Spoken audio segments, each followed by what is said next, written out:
The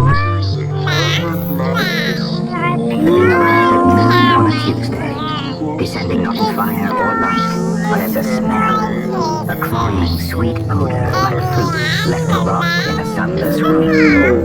People noticed it first on their tongues, tasting spoiled sugar where there should have been nothing at all.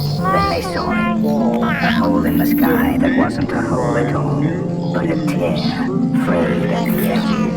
It bore something that resembled a beard, its body a flowing mess of hands, soft and unformed, like wax melting in reverse. Where its face might have been, there was only an undulating mouth, vast and sullen, as if perpetually disappointed in something it couldn't quite name.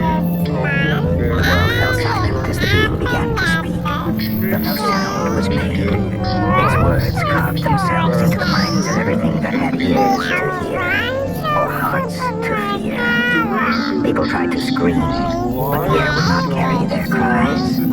The being drifted lower, its form reshaping itself to something worse, something almost familiar. 100 versions of the same stranger's face blinked in unison across its shifting body.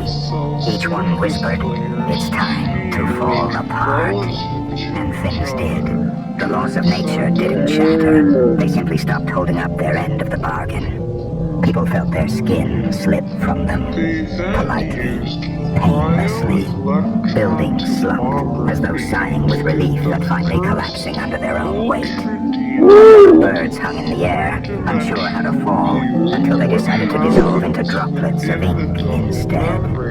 The being went then, its tears rolling upward. They hung in the sky, black and vast as oceans, and inside each drop, something looked out, curious and hungry, as though seeing this place for the very first time. A child, unafraid, approached the being's coiling mass. "Are you a god?" she asked. The many mouths of the being widened into grins that never quite reached their edges. "No, little speck. I'm the kindness that comes when all the stories are too tired to continue. I'm the hand that untangles the knot."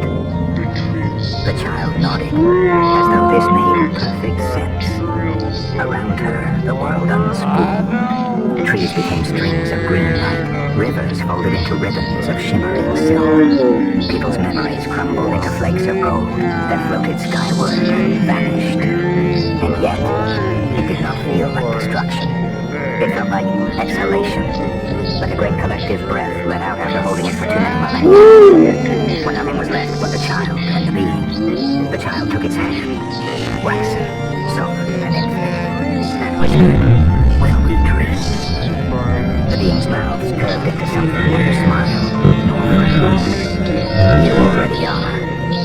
And with that, the tear in the sky closed, sealing silence behind it, as if there had never been a world at all.